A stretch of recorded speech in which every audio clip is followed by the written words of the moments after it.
Aloha, beautiful souls, and welcome back to the podcast. My name is Merissa Indigo. I am the founding director of Divine DNA Blueprint Mystery School. So excited to be coming back with another episode of the weekly Quantum Plasma Stream. If you are new to my work, welcome to the channel. Welcome to this weekly podcast. This is where we are discussing the energetic themes, doing some star talk when applicable, looking at the evolutionary astrology, and tuning in essentially to the pulse of the collectives and sharing wisdom and information to support navigating consciousness during these times of immense shift. So welcome back. I'm so excited about this week. Definitely starting this week off a little tired. Eyeballs having a hard time opening. I'm not sure about you, but definitely feeling a bit of the solstice hangover energy. And we're going to talk a little bit about the solstice. Such an incredible opportunity to receive even more awareness of where we were holding ourselves back, or where we had these beliefs that were holding us back, limiting us, and where were we holding separation within from our divinity, from our magic, from that essential childlike wonder and purity and belief in magic and miracles, or perhaps where we were allowing still the outer reality to dictate or to have some influence over our inner world experience. So this has been a very monumental time for so many. Depending on where everyone is navigating consciousness in their journey, people are having really deep experiences of unity consciousness, of their Christed aspects coming online. These very moving,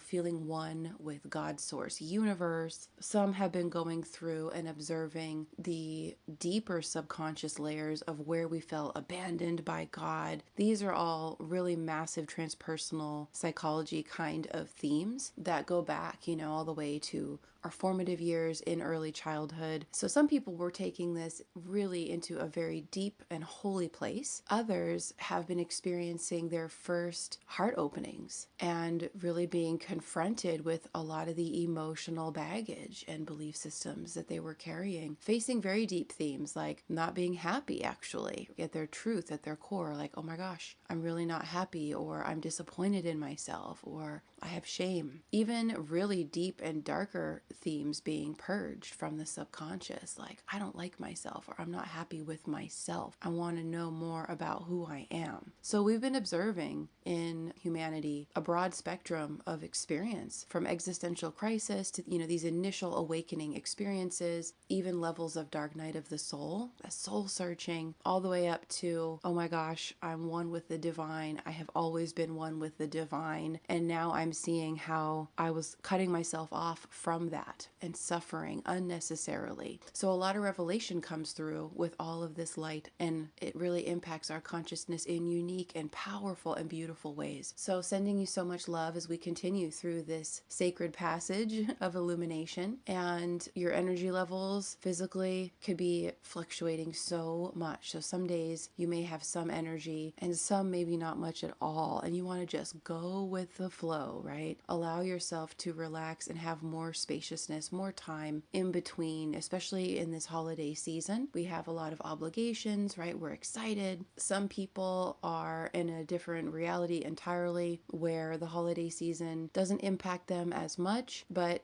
depending on your own reality, there's always consciousness to be brought into the experience, right? So that it can be the most enjoyable for yourself and for others. And regardless of the individual, when we have more collective periods such as the holiday season, and we're getting together with family and extended family or neighbors, or engaging, even more in the spirit of giving, all of these different themes that the holidays can bring up, it's important to honor ourselves and everyone else with their consciousness and where they are. So these are amazing opportunities, and they can be tests also to really bring ourselves into higher awareness and compassion and a sense of detachedness where everyone is allowed to have their experience and have their reality, and we're not judging or feeling obligated also. It's really important to look at that word of obligation and really expand it, take it to a higher level of, well, do I really want to do this? Is it aligned for me to do this? Am I doing it purely out of obligation to the old paradigm, or is it really of benefit,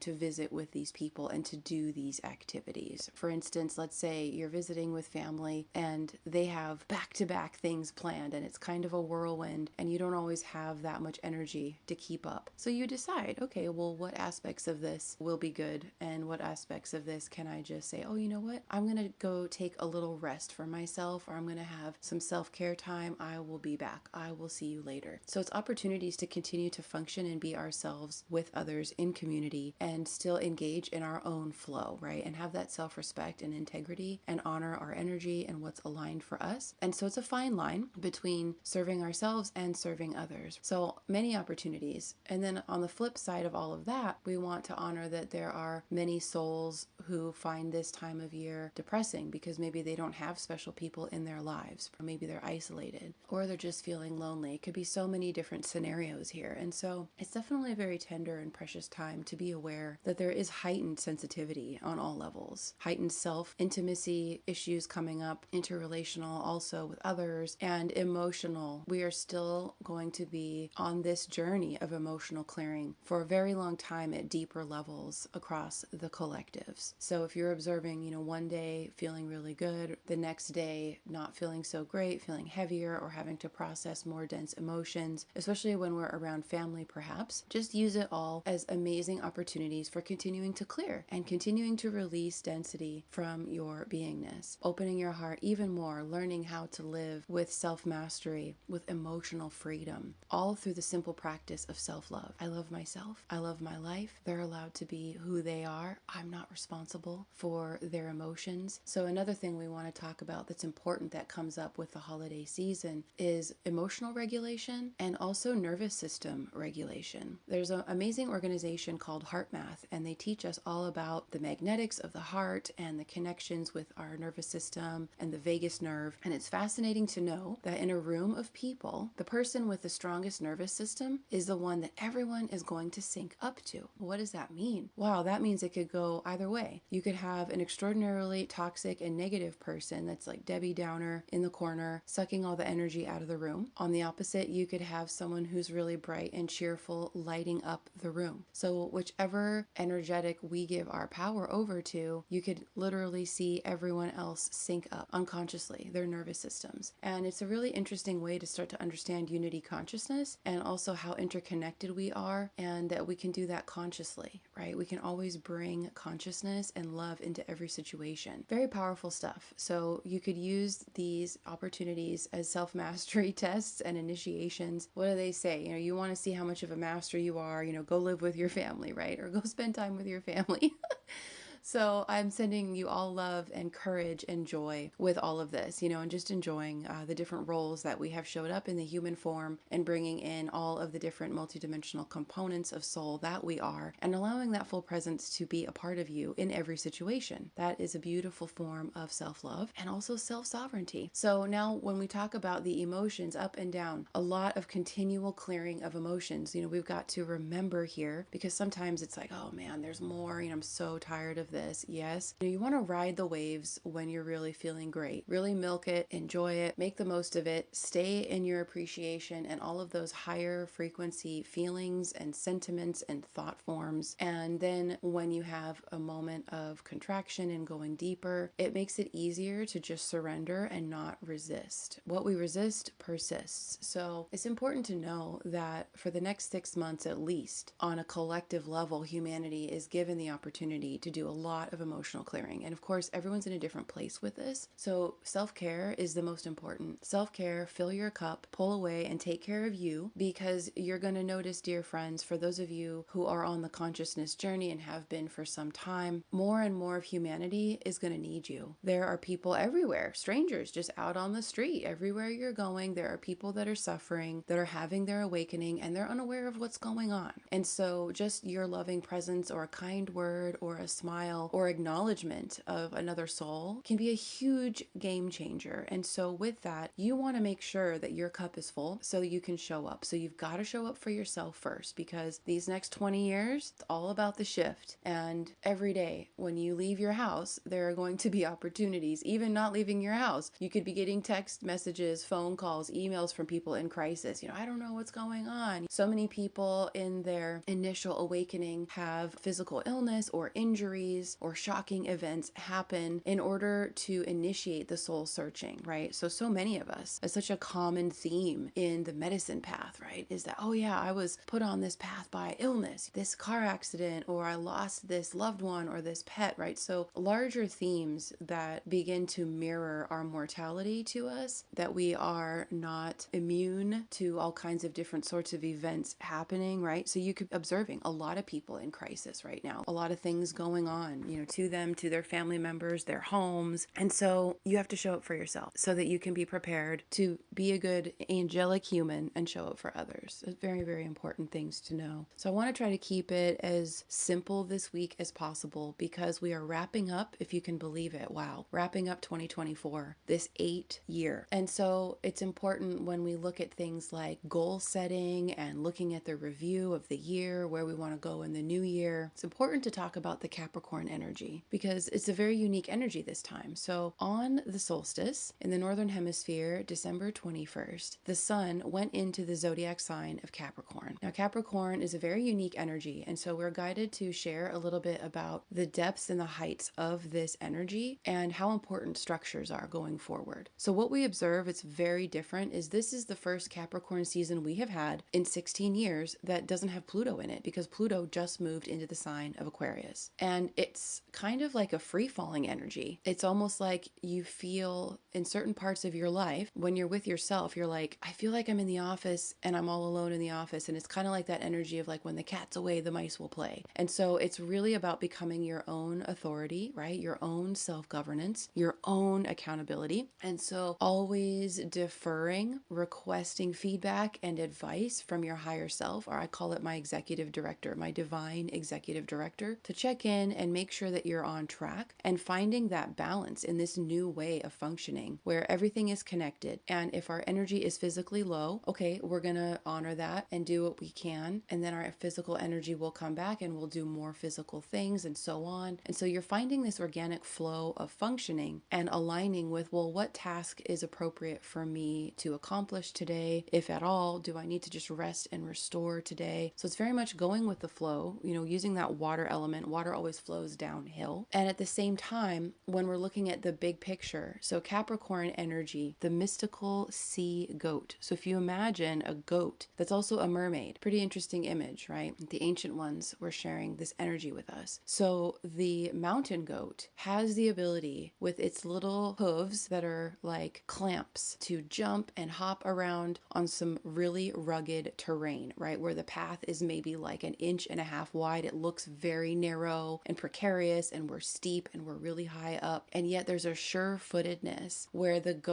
mountain goats can literally jump around and clamp on with their pinchers in their toes, their hooves, and have stable footing even in an environment that feels treacherous or new or scary. So we're using this as kind of like a quantum psychology perspective. The mountain goat goes to the highest peaks. So you think about the highest peaks of the mountain ranges and turning around and looking at how far back you have come, how many peaks you have climbed, and simultaneously how many crevasses, right, you've descended down into. And so the Capricorn energy is the peaks of the mountaintops and the experiences that we will have, and at the same time the depths of the ocean, the depths of the valleys, so peaks and valleys. And it shows us, it teaches us how to have that fortitude, that passion, and also that consistency to aim high every day. So to show up as our best self every day, whatever that means every day. And so there's some fluidity with that, of what that means, with what's appropriate for us energy-wise every single day, but showing you more than capable to go to the peaks and the depths all in the same moment. And the Capricorn energy teaches us about structure and framework. So now that Pluto has moved out of Capricorn and the entire old reality is shifting and changing, our inner world also is shifting and changing. And this is where I say it almost feels like that energy energy of you're at the office and the tyrannical boss has been fired, and you feel this lightness of being, and there's a freedom, and at the same time almost a free falling energy, like, oh my God, like I'm in charge of all of it. Oh my God, what do I do? Where do I start? And so the structure is very important. So the theme that came through for us to really start to just explore and play with this week, maybe take some notes when it comes to goal setting, when it comes to your visions for the rest of your life and the new year, new projects, right? All the things you have been shown and more. You will be shown a lot more as we go, always. So this Capricorn energy is all about structures and the divine architect. The theme of architecture has come up for me again and again with all these amazing souls I just meet out on the path. And here today I'm hearing, oh yes, the divine architect. So please keep your eyes out. I'm going to put that activation out here on the channel as a gift to support you with the energetics of this week, really starting to understand how to become the divine architect of your reality from the inside out. So this starts with the inner landscape of feeling really good and feeling clear, right? Working with the emotional scale, seeing where we are in our frequency, and also implementing, this is where we're going to bring in the earth element, the daily habits. This is the structure. So what are our daily habits? What are the rituals? Where are we bringing in the earth element through our behaviors and our habits, bringing in new ones that are going to support the new reality? So new mentality, new reality. Elements like ritual can be so powerful, and they can be very simple, ensuring that you have little reminders go off perhaps on your phone, whatever works for you, to remember to be present, to continue to expand and really learn how to be present here and available for yourself, and when appropriate, available for others. But how to nourish your body and energetically nourish your reality. So what are the structures and the frameworks that you can put into place every day to build, right? And to put one foot in front of the other at a steady pace. And so this is that Capricorn energy, is we're not rushing and we're also not bypassing. So we're doing what we're shown each day, right? It's a very stable, okay, yes, we're going to take a few steps forward on this and that project and this goal, whatever we are shown to do. So it's really all about the framework and the structure. And when we think about the divine architect, it's a conscious light being here to create and to align our reality. And so it starts from being unified or connected inside, right? So our mind and being linked to divine mind, right? A higher perspective mind, open heart, right? Our emotional realm. So feeling that connection, and then also divine will. So we're coming into our power. We are feeling clear and in our love and our faith and the positive energy within our minds and our hearts, and then linking that with our willpower, with our magnetism to take action, balancing, receiving and giving, right? Being and being active at the same time, as is aligned. So there's a lot of fluidity and a lot of quantum flow here now, more so than ever. And that's why it's important that we have the framework, we have the architecture, we have the structures in place. Structures are also belief systems, looking at limits and belief systems, and what do we believe is possible about this or that? What do we believe about ourselves and who we are and our reality? So these are all different forms of structural frameworks that we create. So we're creating new foundations on many levels of who we are and what life is all about, and how we are going to continue going forward and building the new earth, aligning with the new earth, aligning our realities with this higher dimensional space, right, of integrity and awareness and divine genius. So the sacred architect, the divine architect, you want to tune in, with your own blueprints with this. And I have many gifts down in the description box here to support you with this process. The True North Compass ebook is all about activating your divine DNA blueprints through looking at your birth, several charts, and it starts to give you these archetypal things to focus on through numerology, through different forms of birth charts and star charts, to start to see themes, patterns, connecting with different elemental forces as well, expanding your sense of self. There's also wonderful activations here to support you, like the fire ritual of recoding your realities, amazing ways to work with fire and to really take a holistic assessment of your life and the main categories of our life, which is our health, our wealth,